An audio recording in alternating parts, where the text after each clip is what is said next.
Adapun sesungguhnya pertolongan kita ialah datang dari Allah Bapa, pencipta Khalik langit dan bumi. Allah yang setia, yang tidak pernah meninggalkan perbuatan tangannya. Turunlah atas kita sekalian damai sejahtera dari Tuhan Yesus Kristus di dalam pimpinan persekutuan kita dengan Roh Kudus. Amin. Ya Tuhan, mari kita angkat suara kita, mari kita menyanyikan satu pujian Yesus Kau terindah.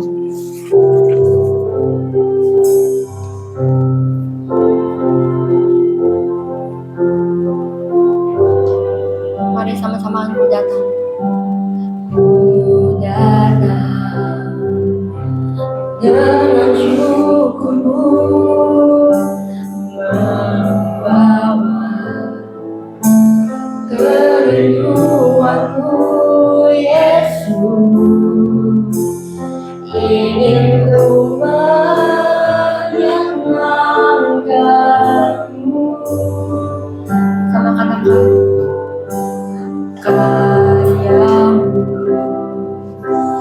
indah bagiku, kasih-Mu menyelamatkanku, Yesus. Inilah persembahanku. Kadang aku membawa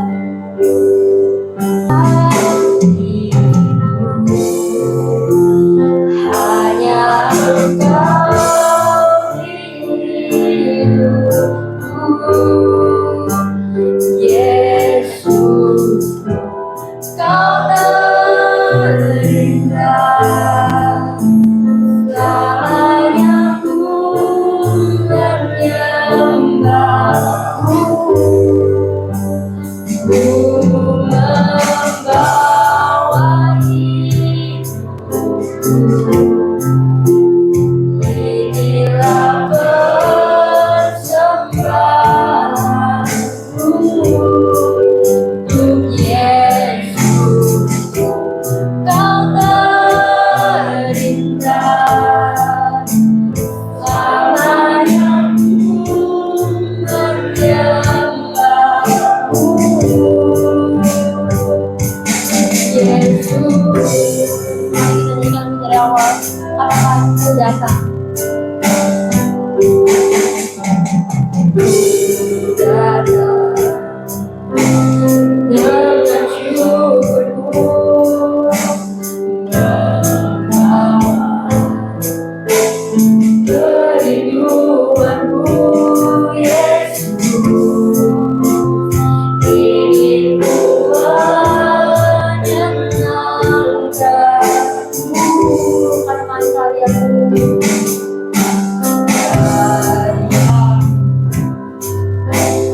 indah bagiku, kasih-Mu menyelamatkanku, Yesus. Inilah persembahanku. Membawa hatiku, hanya Engkau hidupku, Yesus. Kau terindah, selamanya ku menyembahmu. Membawa hidupku, inilah persembahanku untuk Yesus. Kau terindah, selamanya ku menyembahmu.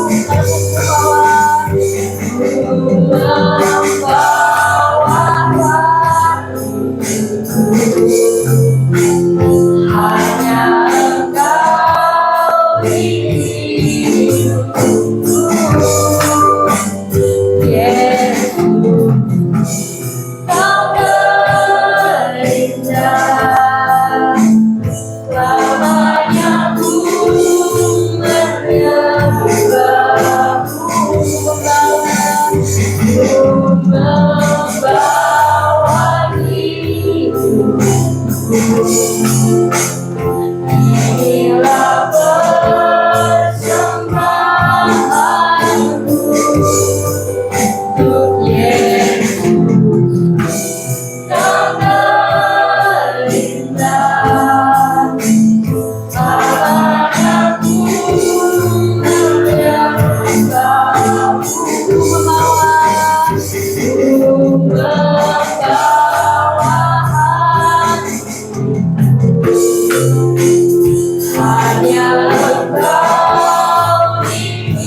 dalam doa.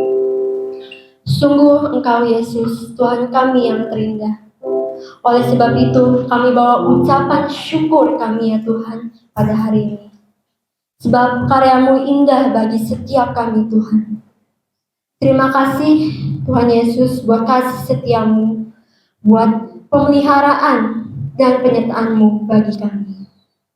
Kami bersyukur kalau pada pagi hari ini kami berkumpul untuk memuji, menyembah, memuliakan dan mengagungkan nama-Mu Yesus. Lawat kami semua Tuhan dengan roh-Mu. Hanya di dalam nama Tuhan Yesus yang percaya, mari katakan amin. Haleluya, puji Tuhan. Kita bersyukur kita menjadi orang-orang yang luar biasa di hadapan Tuhan. Kita adalah orang-orang yang lebih dari pemenang. Boleh beri tepuk tangan untuk Tuhan kita. Dengan masih kita berdiri, kita akan tetap bersukacita dan semangat untuk memuji nama Tuhan dengan satu pujian segalanya.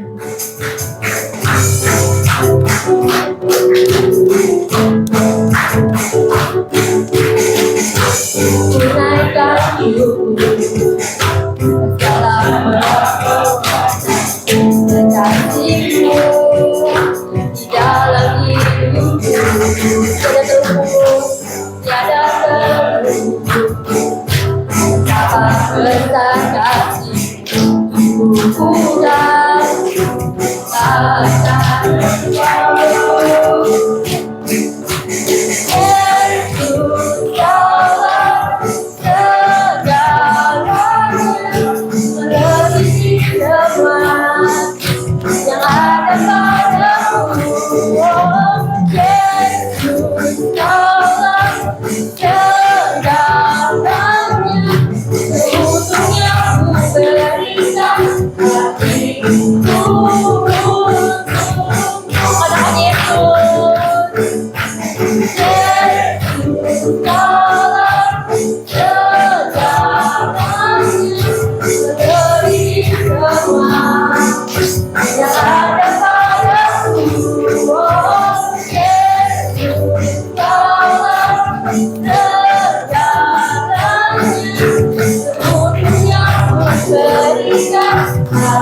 nama Tuhan.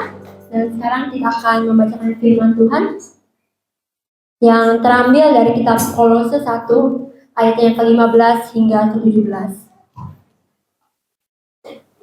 Kolose 1 ayatnya ke-15 hingga ke-17.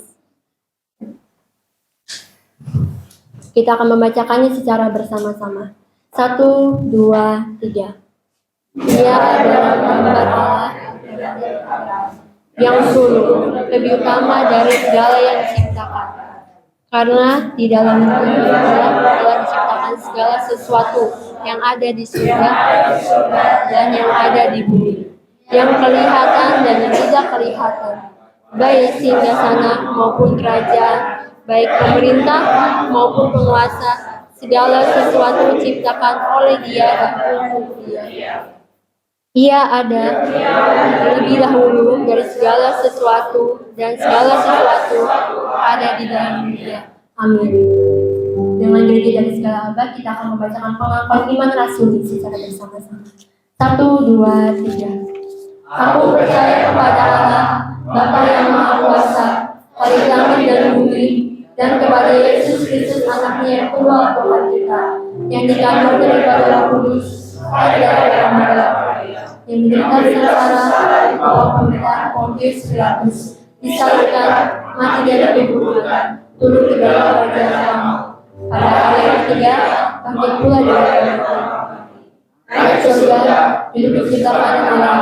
Bapa yang Maha Kuasa, dan dari sana Ia akan datang untuk menghakimi orang yang hidup dan yang mati. Aku percaya kepada Roh Kudus, gereja yang Kristen, persekutuan orang kudus, pengampunan dosa, kebangkitan dari dan hidup yang kekal. Amin. Jemaat silakan duduk. Ini dengan hati yang memuji dan menyembah.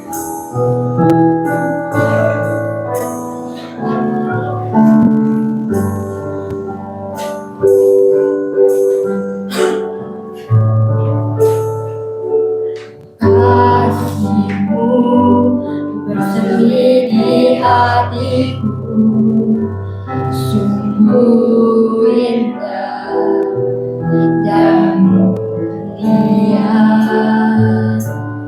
Damai-Mu bersemi di hatiku, tenggelamku di hadirat-Mu. Katakan Engkau indah. Engkau terindah, termegah, termulia, termanis. Oh Yesusku, hadirat-Mu menghanyutkanku, membawaku dekat padamu. Mari kita nyanyikan dulu dari awal. Mari katakan kasih-Mu. Kasih-Mu bersemi di hatiku, sungguh indah dan mulia. Damai-Mu bersemi di hatiku, tenggelamku di hadirat-Mu. Engkau terindah, Engkau terindah, termegah, termulia, termanis. Oh Yesusku, hadirat-Mu menghanyutkanku, bawaku dekat padamu. Teman-teman kalau terindah, kau terindah, termegah, termulia, termanis. Oh Yesusku, hadirat-Mu menghanyutkanku, bawaku dekat padamu. Sekali lagi firman Engkau, Engkau terindah, termegah, termulia, termanis. Oh Yesusku, hadirat-Mu menghanyutkanku, bawaku dekat padamu. Menghanyutkanku, bawaku dekat padamu.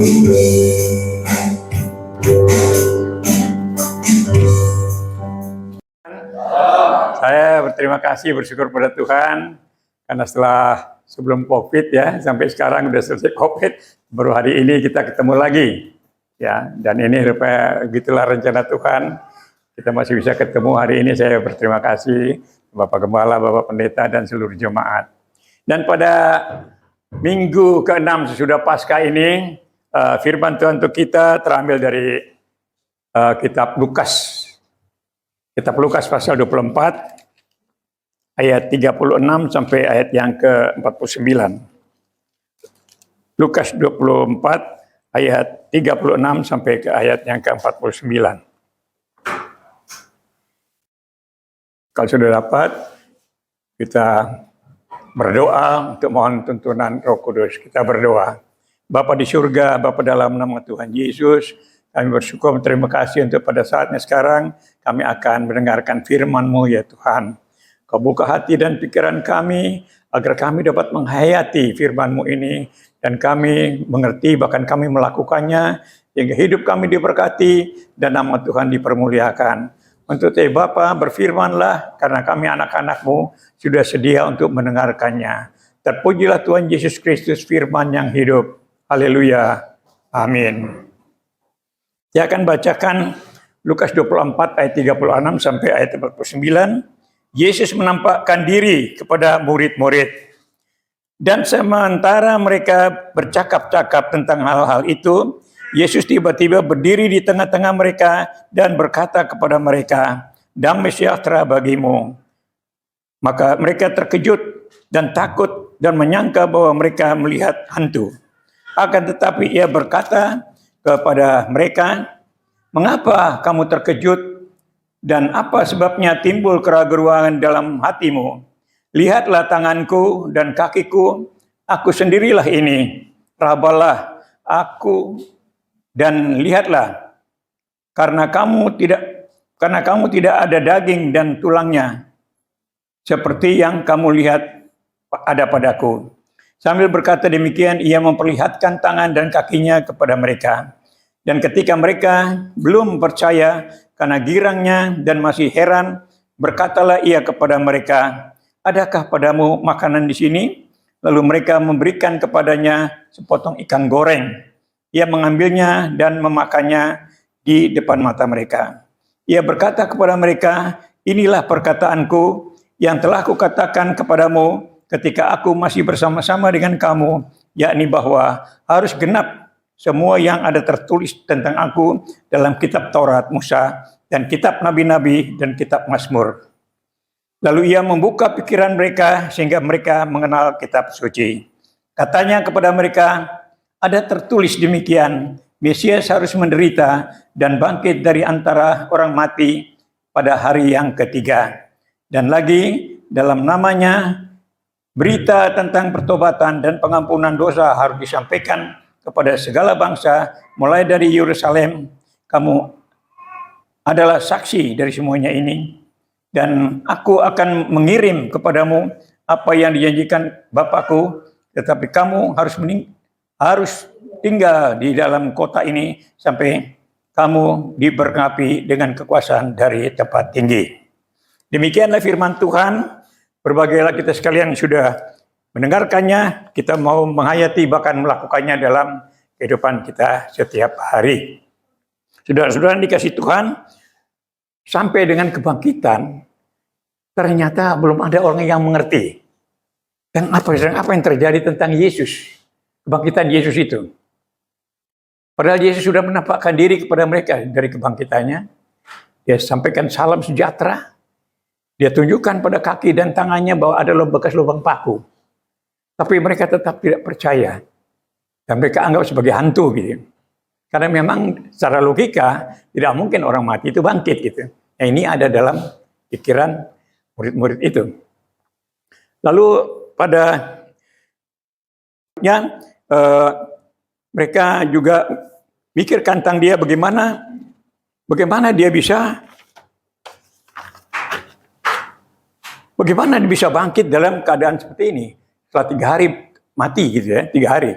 Lalu pada Matius 16:21 sampai 23.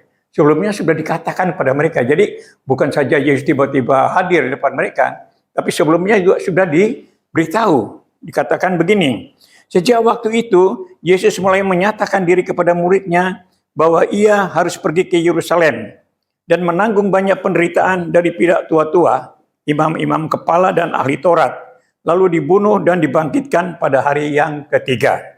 Ayat 22, tetapi Petrus menarik Yesus ke samping dan menegur dia, katanya, kiranya Tuhan menjauhkan itu. Hal itu sekali-sekali tidak akan menimpa engkau. Maka Yesus berpaling dan berkata kepada Petrus, "Enyahlah iblis, engkau satu batu sandungan bagiku, sebab engkau bukan memikirkan apa yang dipikirkan Tuhan, melainkan apa yang dipikirkan manusia." Dari ayat ini menjelaskan kepada kita bahwa ada perbedaan cara berpikir manusia dan cara berpikir Tuhan. Manusia, akal pikiran manusia itu sangat terbatas. Tapi Tuhan sendiri punya pikiran yang melampaui akal manusia. Nah ini yang menjadi masalah dalam kita memahami rencana Tuhan itu. Lalu terhadap tua-tua, imam-imam kepala, bahkan ahli Taurat, mereka mempelajari Alkitab siang malam. Tapi ternyata mereka juga tidak percaya. Belum percaya pada Yesus. Karena Yesus pernah mengatakan bahwa dia adalah Mesias, anak Allah. Nah menurut mereka pengertian Mesias itu adalah orang yang membebaskan mereka dari penjajahan Romawi. Nah, ini pengertian akal mereka. Padahal Tuhan punya rencana lain.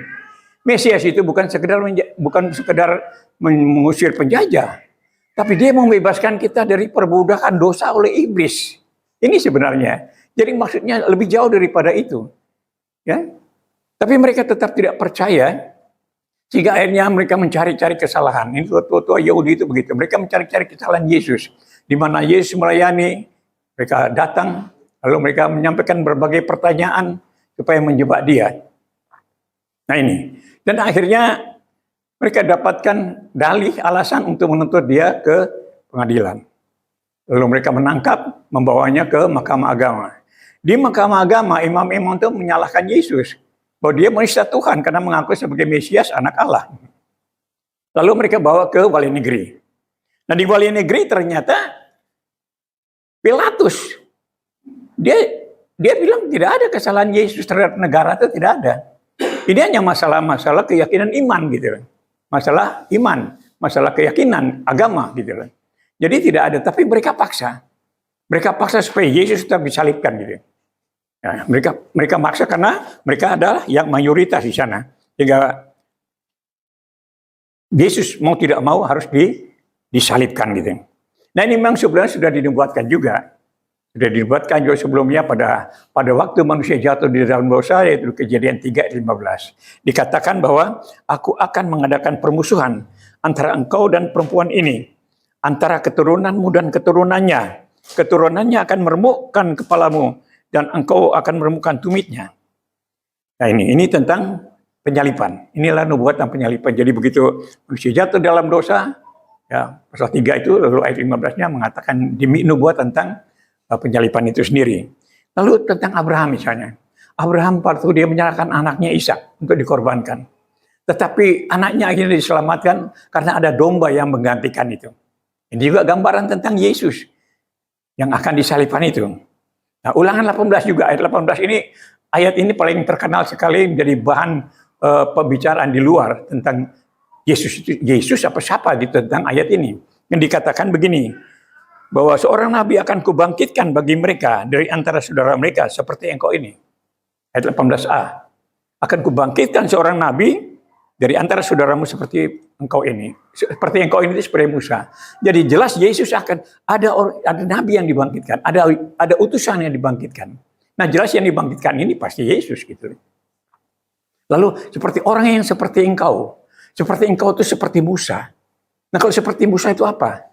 Seperti Musa itu, bahwa Musa itu dipakai Tuhan untuk membebaskan orang Israel dari perbudakan di Mesir. Itu. Musa dipakai untuk itu, untuk membebaskan, makanya dikatakan seperti Musa. Lalu digenapkan oleh Yesus untuk penyelamatan bangsa-bangsa.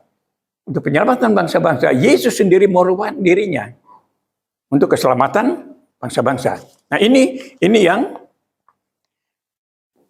yang dimaksud dengan penggenapan itu sendiri, ya.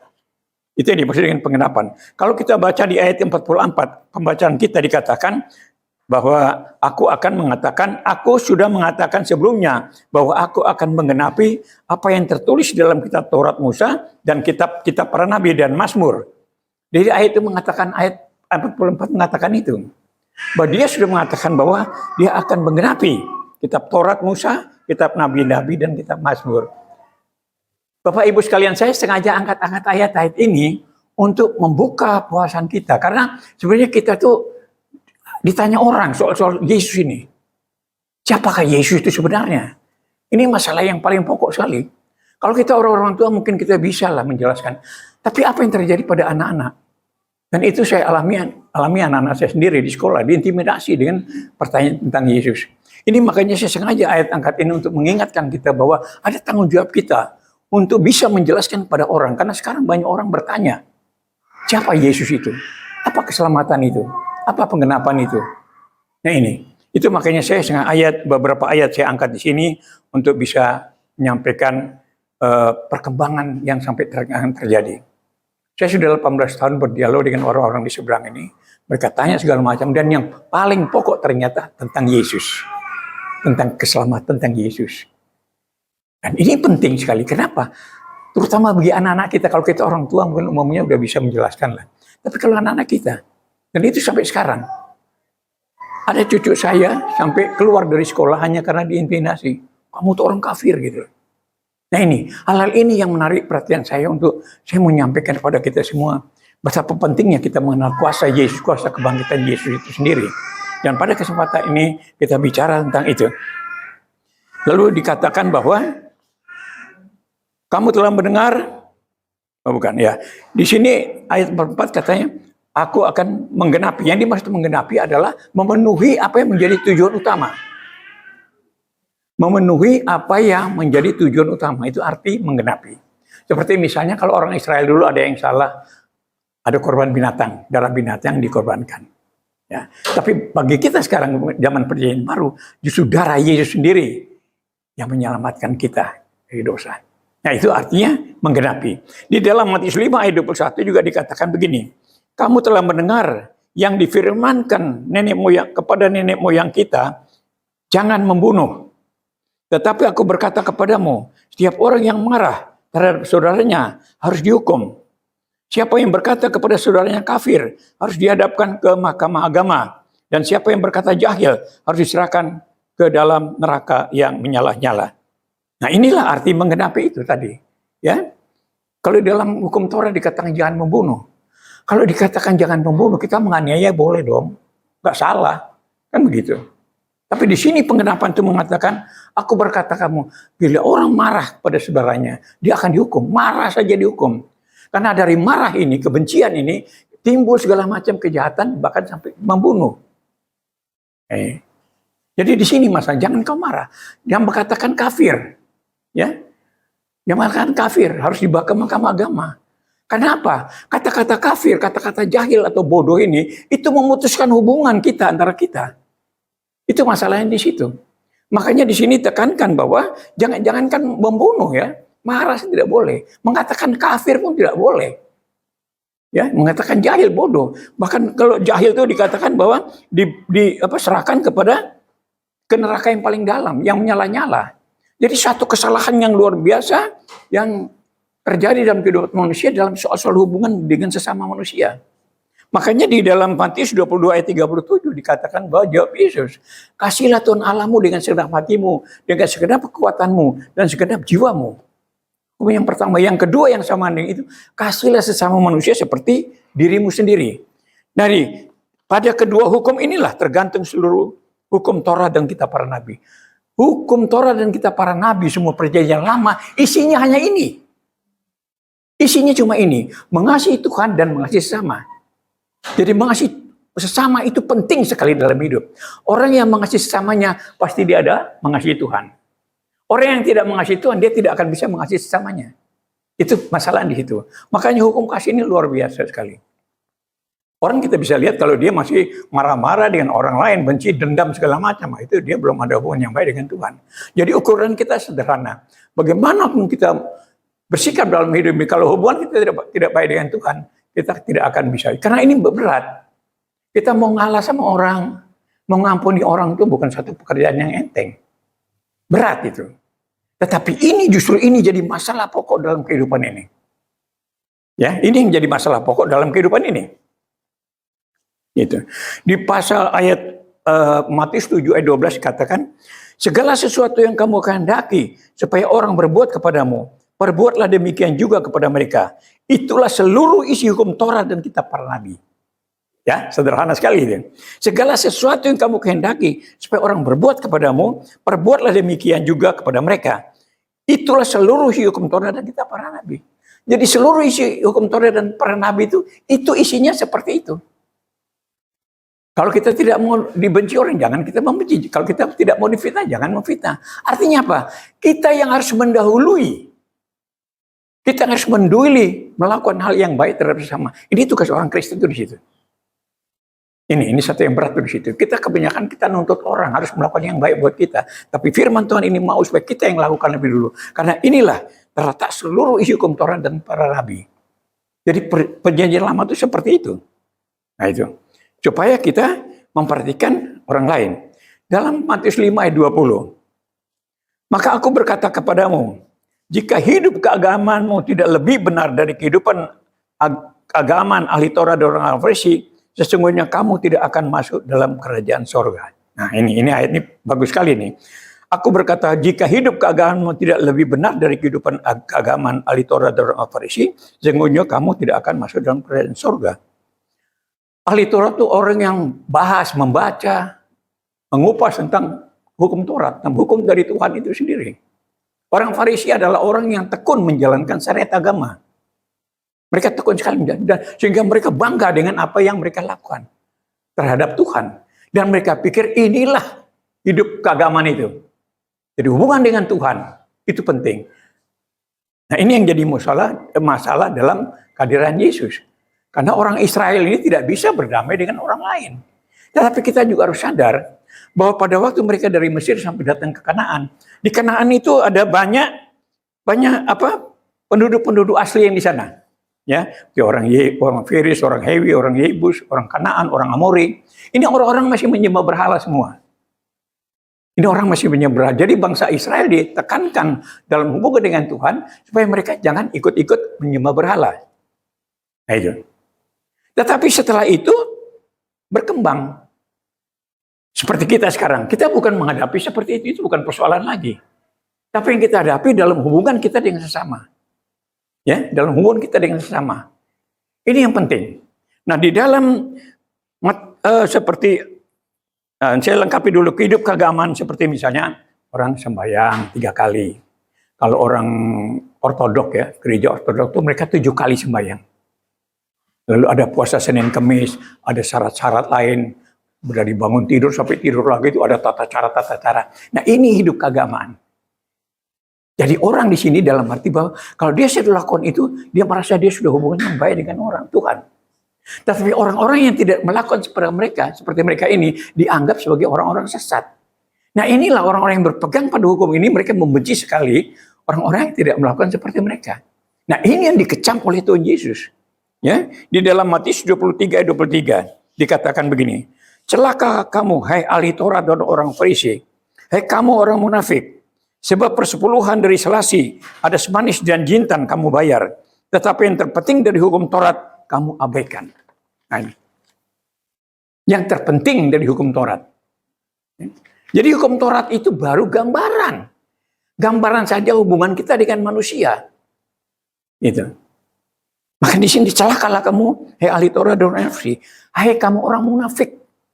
Munafik itu berarti dia memperhatikan yang satu tapi mengabaikan yang lain. Dia anggap dia sudah benar dengan hubungan dengan Tuhan. Tapi dia justru membenci sesamanya. Nah, ini persoalannya di situ, dikatakan sebagai orang munafik. Sebab perpuluhan dari selasi, ada semanis dan jintan kamu bayar, tapi yang terpenting dari hukum Taurat kamu abaikan. Syarat-syarat, syariat-syariat agama halal, persepuluhan dari halal, bobo-bobo dapur ini jadi persoalan mereka. Penting sekali mereka utamakan. Tetapi justru karena inilah mereka lalu merasa bangga, merasa hebat karena hubungan baik dengan Tuhan. Tapi sebaliknya mereka membenci sesamanya. Gitu. Jadi itu persoalan di situ. Jadi tetapi yang terpenting dari hukum Taurat kamu abaikan, yaitu keadilan, belas kasihan dan kesetiaan. Keadilan itu berarti kita tidak mementingkan diri kita sendiri. Kita harus bijaksana bahwa orang lain juga punya hak hidup. Dia punya kepentingan. Jadi dalam interaksi dengan orang lain, kita juga harus perhatikan kepentingan orang lain. Nah ini yang ditekankan di situ tentang bagaimana perbedaan orang ahli Taurat dan orang Farisi dengan kita. Gitu. Lalu tentang belas kasihan. Belas kasihan ini adalah perasaan kepedulian. Bagaimana kita peduli terhadap orang lain yang ada di sekitar kita, yang memerlukan perhatian kita gitu. Dan ini harus tumbuh dalam hati dan pikiran kita. Jadi inilah yang penting di dalam kita menerapkan kehidupan itu. Ada kasih, ada belas kasihan, ada peduli terhadap orang lain. Lalu yang ketiga dikatakan dan kesetiaan. Setia itu dalam arti bahwa bukan lagi suka-sukanya aja atau lagi mood-moodnya aja kita mau lakukan itu. Tetapi sifat ini, keadilan, belas kasihan dan kesetiaan itu harus sudah menjadi bagian hidup dari orang Kristen. Itu sudah harus menjadi bagian hidup. Jadi kasih itu bukan sekedar kita suka-sukaan aja mau bikin, kalau tidak ya tidak. Bukan itu. Kita harus konsisten melakukan itu. Ya. Kita harus konsisten melakukan hal-hal seperti itu. Karena inilah menjadi ukur. Tadi dikatakan bahwa jika kehidupan keagaanmu tidak seperti orang Farisi dan ahli Taurat, tidak lebih dari mereka, maka kamu tidak akan masuk ke dalam kerajaan surga. Gitu. Jadi di sini masalah kerajaan surga juga penting. Apa kerajaan surga? Kerajaan surga bukan nanti kalau kita sudah mati kita ke sana, itu bukan yang dimaksud di sini. Kerajaan surga adalah bagaimana kita bisa menikmati kebenaran, damai sejahtera, sukacita oleh Roh Kudus. Itu. Ini yang harus kita sadar di situ. Jadi yang kita tuju adalah bagaimana kita bisa menikmati kebenaran, damai sejahtera, sukacita oleh Roh Kudus, bukan oleh kekuatan kita. Jadi kesadaran kita sendiri, usaha kita sendiri tidak ada, tidak bisa. Kecuali memang harus tuntunan dari Roh Kudus yang memampukan kita untuk kita bisa melakukan hal yang baik terhadap sesama kita. Begitu. Nah inilah yang harus diterapkan dalam kehidupan kita. Bahwa dalam hidup ini harus kita praktikkan itu di dalam kehidupan kita di keluarga, di tengah masyarakat, dan dimanapun kita berada. Nah dalam hubungan kasih dalam keluarga itu penting sekali. Jadi kita mulai dari kehidupan keluarga, kehidupan suami istri. Firman Tuhan mengatakan, suami, kasihlah istrimu seperti Tuhan mengasihi jemaat. Ya? Kasihlah istrimu seperti Tuhan mengasihi jemaat. Tuhan sendiri berkorban untuk jemaat. Suami harus berani berkorban untuk istrinya. Nah, sebaliknya juga tugas istri. Istri-istri, tunduklah kepada suamimu. Seperti jemaat tunduk kepada Tuhan. Jadi ukuran suami istri itu hubungan antara manusia dengan Tuhan. Itu ukurannya. Gitu. Lalu bagaimana kalau kita ada masalah? Nah ini persoalannya di situ. Ya. Di sini, tapi ini tekanan suami harus mengasihi istri seperti Tuhan mengasihi jemaat. Dia berani berkorban dirinya untuk kehidupan istrinya. Istri juga begitu. Dia harus tunduk pada suami. Bahkan ditekankan dia juga sebagai penolong. Jadi seorang istri itu bukan main-main. Seorang istri itu tanggung jawabnya berat sekali. Kalau suami pada umumnya itu dia sudah cari kerja, dia sudah kasih bawa uang, makan, dianggap sudah selesai. Kan itu. Tapi kalau kita lihat istri, dia di rumah dari kita belum bangun, dia sudah bangun duluan. Dia nyiapin semua. Kita pergi kerja, dia urusin anak-anak. Mendidik anak-anak, menghadapi semua masalah. Yang menjaga kesehatan anak-anak. Jadi memang seorang istri itu berat. Tetapi di sini Tuhan terlibat di dalamnya. Jadi kita masing-masing punya fungsi, tapi Tuhan juga terlibat di dalam. Itu pentingnya hubungan dengan Tuhan itu seperti itu. Seperti kalau kita lihat di Pengkhotbah 4 ayat 12. Bila mana seorang dapat dialahkan, 2 orang dapat bertahan. Tapi dengan tali 3 lembar tidak akan diputuskan. Ya, bila mana seorang dapat bisa dialahkan, kalau 2 orang bisa bertahan, tali 3 lembar tidak bisa diputuskan. Nah ini ayat ini saya paling suka sekali untuk mengingatkan kita sendiri.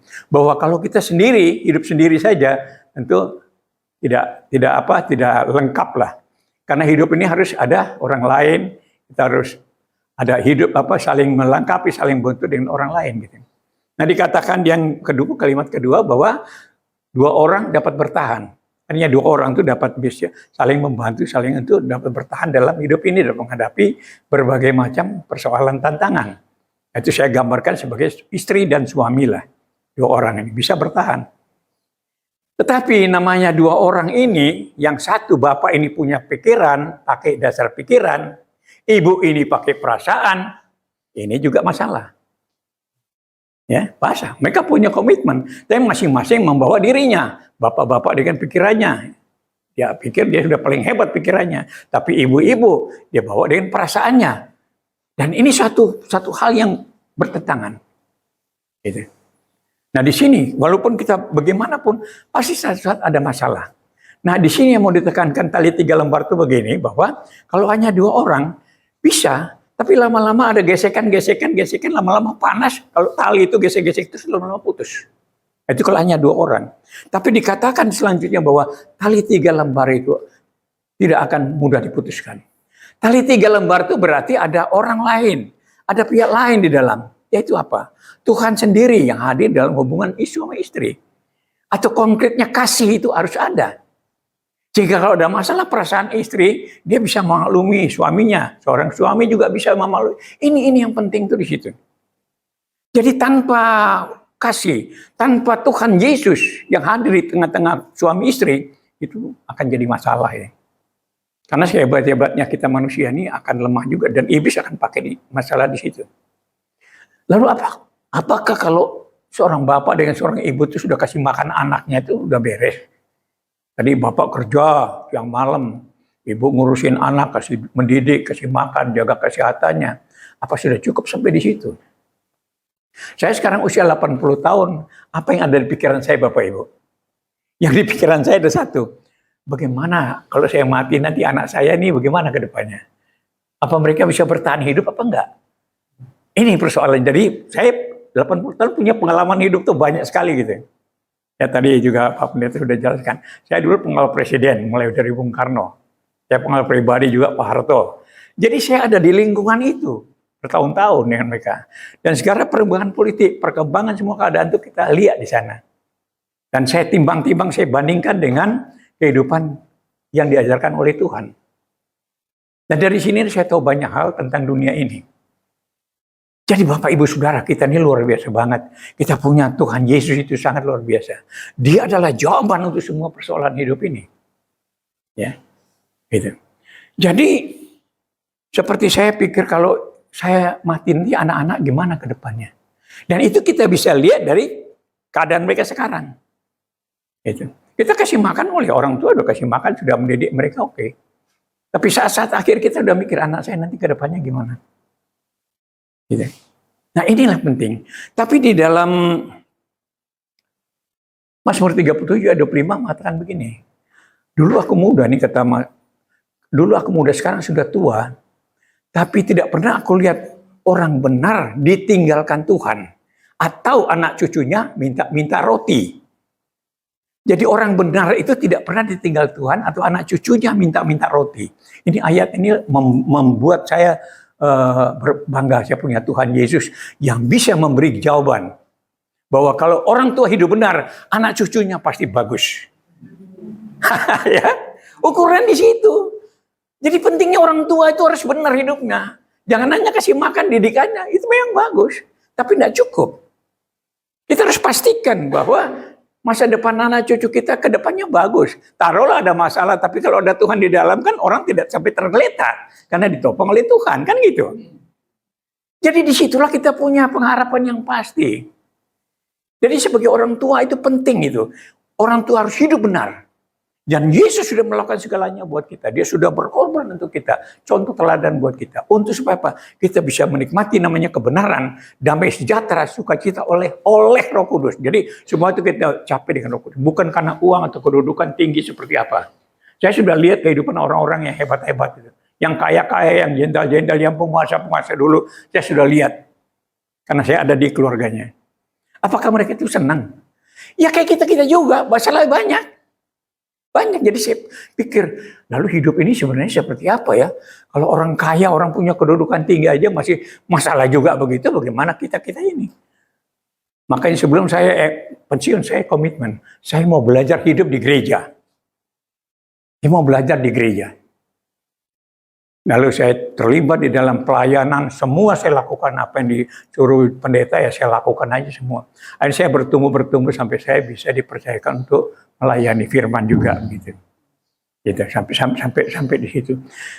Lalu saya pelajari dari Tuhan ternyata seperti ini yang saya sampaikan karena hal ini saya pernah sampaikan itu karena itu. Jangan kita andalkan kita hebat, kita kaya, lalu itu menjadi itu enggak. Banyak orang sekarang orang punya duit akhirnya dihancur karena hancur oleh uang. Karena uang giring kita kepada masalah-masalah yang mencelakakan kita. Uang itu perlu. Tapi bagusnya uang yang dari Tuhan aja lah. Artinya kita hasil kerja yang murni, yang baik dari Tuhan, itu yang akan membawa sukacita dan sejahtera buat kita. Ini yang penting. Jangan kita lihat seperti budaya kita sekarang ini kan sudah hancur-hancuran. Bayangin masyarakat banyak menderita. Karena uang begitu kan. Kemarin kita dengar di Pak Mahfud MD, dia bilang kalau kita manfaatkan ini semua kekayaan alam ini, tiap orang Indonesia ini bisa dapat 20 juta tiap bulan. Tiap bulan 20 juta, nggak usah kerja. Bayangkan. Tapi apa yang terjadi? Tapi inilah manusia. Inilah manusia. Artinya dari sini kita tahu bahwa di luar Tuhan kita belangsakan. Hebatnya kita seperti apapun. Makanya firman Tuhan hari ini mengajak kita untuk kita konsisten dengan Tuhan. Hidup melayani Tuhan. Memuliakan dalam seluruh kehidupan kita. Makanya kita dijamin kehidupan kita. Bahkan anak cucu kita diberkati oleh Tuhan. Nama Tuhan dimuliakan. Jadi kita praktikkan itu di keluarga, lalu juga di tengah-tengah masyarakat kita lakukan itu. Dan saya senang sekali, saya bangga sekali ya punya Tuhan Yesus, karena di Indonesia ini kalau kita lihat kan suku-suku banyak. Kalau yang berani-berani juga banyak. Tapi saya lihat begitu orang Kristen diintimidasi, ditekan bagaimanapun, mereka diem aja gitu. Dan itu satu yang saya senang sekali, luar biasa. Dan sekarang orang semua kagumi. Kenapa? Orang Kristen sudah digituin segitu, kok mereka kok ayam aja. Nah ini hebatnya. Ini adalah pekerjaan Roh Kudus, membuat orang Kristen itu semangat. Dia tahu bahwa Tuhan dia bisa menjawab semua persoalan itu. Dan kita serahkan sama Tuhan untuk setiap persoalan. Dan ternyata beres. Sekarang orang yang menjati kita, mereka sekarang setengah mati. Lagi mikir, sudah pusing-puyeng 7 keliling. Apa yang mereka perbuat sekarang jadi apa? Jadi momok buat mereka sendiri. Karena ternyata semua yang melakukan tidak mempengaruhi orang Kristen, sama sekali tidak berpengaruh. Ini luar biasa Bapak Ibu. Makanya saya mau katakan sekarang ini, pengorbanan Yesus luar biasa untuk kita. Supaya kita bisa menikmati hidup di dunia. Dia bilang pencuri datang hanya untuk mencuri. Tapi aku datang supaya mereka punya hidup dan mempunyai dalam segala kelimpahan. Itu janji Tuhan Yesus. Yohanes 10 ayat 10. Yesus datang untuk kita bisa nikmati hidup, bahkan berkelimpahan. Artinya apa? Kita bisa membagikan bagi orang lain. Seperti apa yang terjadi dalam kehidupan kita di Indonesia ini. Orang kaya bisa membagi pengampunan, ya, dia ngalah, puaslah orang. Akhirnya mereka jadi masalah buat diri mereka sendiri. Ini yang luar biasa Bapak Ibu dan Saudara sekalian. Betapa luar biasanya Tuhan Yesus bagi kita. Kita tidak pernah bisa dikalahkan oleh siapapun. Orang bisa melakukan segala, tapi kita tidak pernah kalah. Selalu menang. Itu terbukti sepanjang 2000 tahun sampai hari ini. Kebetulan saya juga tentara ya. Saya juga seorang Kopassus juga. Saya punya pengalaman di militer cukup lengkap lah. Tapi dari semua saya pelajari, saya lalu timbul pertanyaan. Sebenarnya hidup ini apa? Tapi setelah saya masuk di gereja, semuanya terbuka. Sekarang saya bisa bagikan untuk kita semua. Siapakah Yesus itu? Luar biasa untuk kita. Amin saudara-saudara.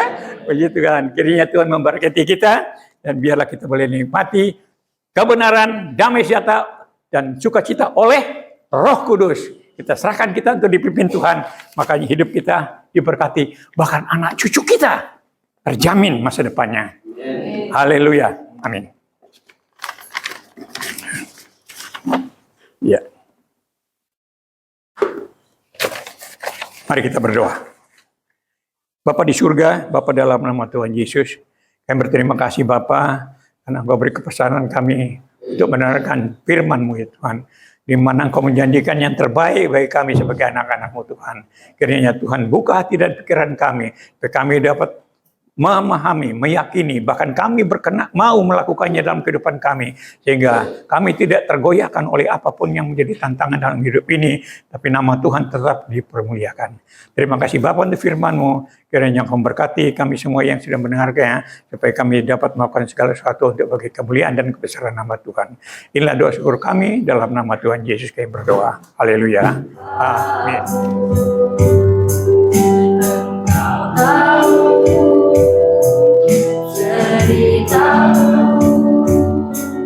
Dan isi hatiku tak peduli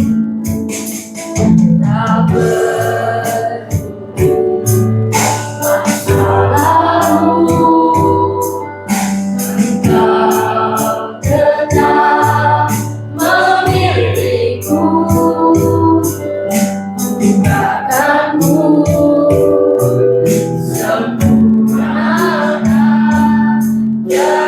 karya yang indah.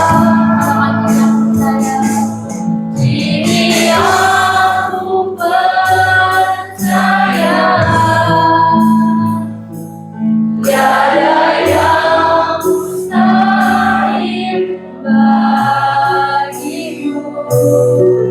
Kuasamu, kuasamu, dan selalu berharap. Kini aku berserah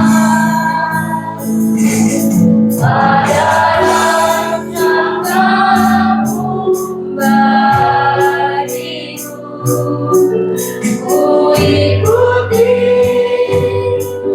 panggilanmu, bukan setia sampai akhir hidup. Mari kita nyanyi dulu dirawat, katakan Bapa, Engkau mengenalku. Bapa, Engkau mengenalku lebih dari siapapun. Engkau tahu ceritamu dan isi hatiku. Tak peduli masalahmu, Engkau tetap memilikiku. Bukanku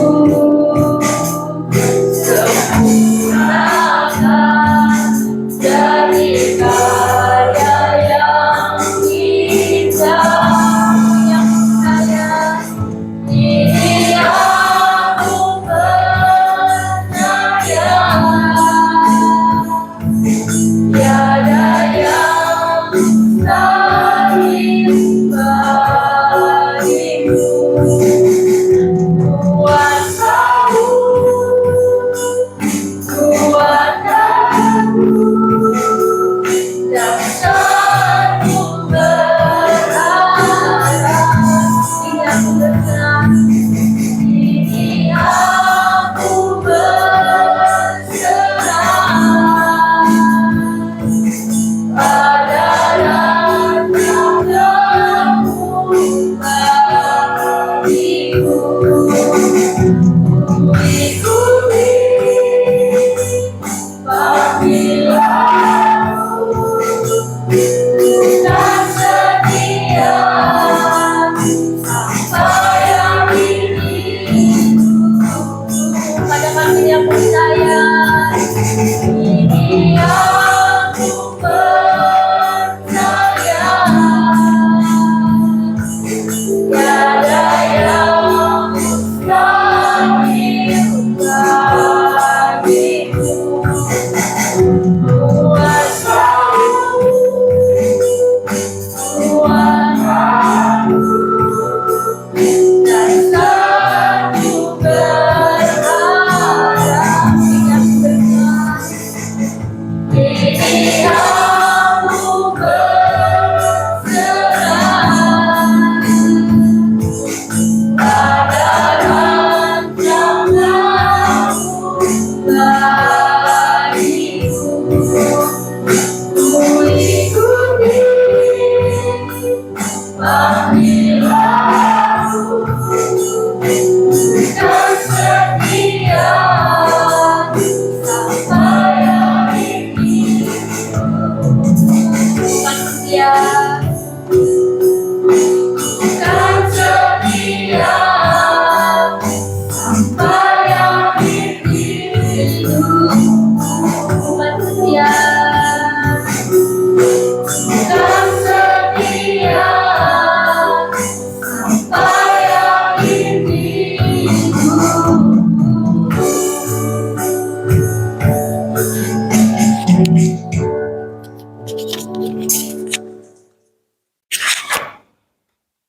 Kita berdoa. Kami bersyukur Tuhan untuk kesempatan siang hari ini. Kami semua sidang jemaat-Mu yang ada di ruangan ini boleh memberi hati kepada Tuhan dari awal, pertengahan hingga akan berakhirnya ibadah ini. Kami bersyukur untuk kebenaran firman-Mu yang telah ditaburkan kepada setiap kami.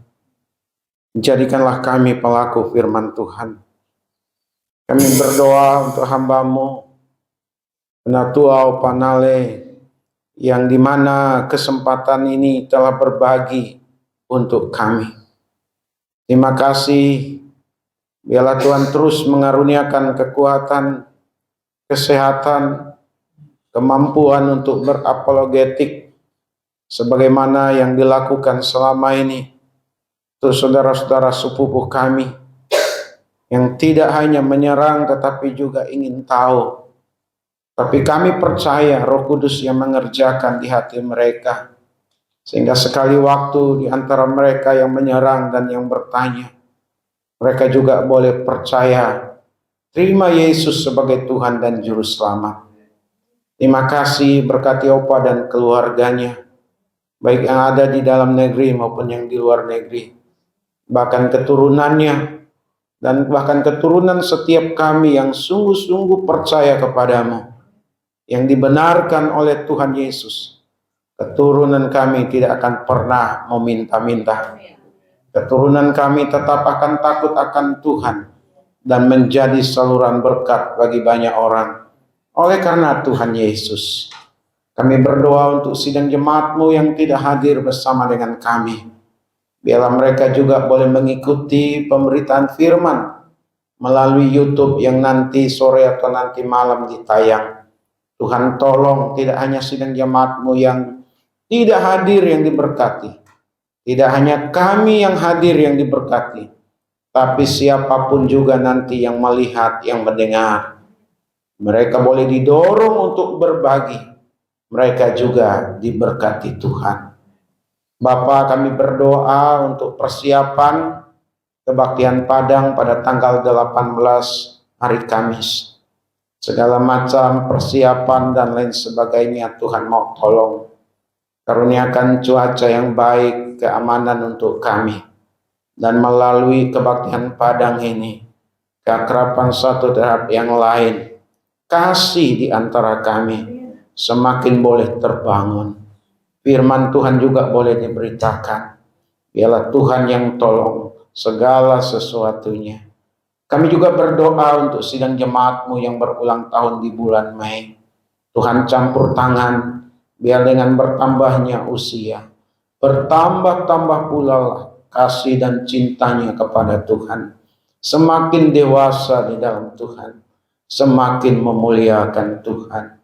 Hamba berdoa untuk seluruh sidang jemaat-Mu di dalam membangun rumah tangga, di dalam bekerja, di dalam studi, dalam segala hal. Kami selalu boleh ingat kepada Tuhan. Kami boleh terus berserah kepada Tuhan. Dan Tuhanlah andalan kami. Tuhanlah prioritas kehidupan kami. Dewasakan kami. Perbaharui akal pikiran kami. Sehingga kami boleh menangkap rencana kehendak Tuhan dalam kehidupan ini. Kami berdoa untuk bangsa dan negara kami. Tuhan tolong menjelang pemilu 2024. Gesekan dan berbagai macam strategi dibuat untuk mempengaruhi masyarakat supaya menjatuhkan pilihan kepada mereka. Kami mohon intervensi Tuhan. Kami mohon belas kasihan Tuhan supaya Tuhanlah yang menentukan pemimpin atas bangsa kami. Jangan ada orang-orang yang jahat Tuhan. Jangan ada orang-orang yang tidak punya integritas memimpin bangsa ini. Di dalam nama Tuhan Yesus. Supaya bangsa ini boleh menjadi bangsa yang bermartabat. Bangsa yang disegani. Bangsa yang menjadi saluran berkat bagi banyak bangsa yang lain. Karena bangsa kami diberkati oleh Tuhan. Terima kasih banyak Bapa di sorga. Sebentar kami akan tinggalkan tempat ini. Berkati setiap pelayan Tuhan dan boleh terus melayani di masa-masa yang akan datang. Kalau hari ini kami boleh bertemu satu terhadap yang lain, kami boleh beribadah bersama-sama. Biarlah minggu depan kami kembali dipertemukan di tempat ini. Karenanya baik hambamu yang akan pulang ke Bogor maupun sidang jemaatmu, yang jauh harus pulang ke Sepatan, pulang ke Senen, kami percayakan mereka semua ke dalam tangan penyertaan Tuhan. Tangan Tuhan yang kuat, itulah yang menopang dari setiap anak-anakmu di tempat ini.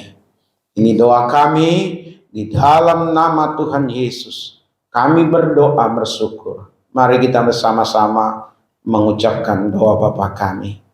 Bapa kami yang di sorga, dikuduskanlah namamu. Datanglah kerajaanmu, jadilah kehendak-Mu di bumi seperti di sorga.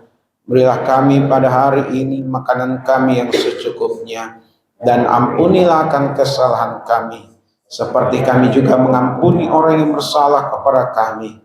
Dan janganlah membawa kami ke dalam pencobaan, tetapi lepaskanlah kami daripada yang jahat. Karena Engkau yang punya kerajaan dan kuasa dan kemuliaan sampai selama-lamanya.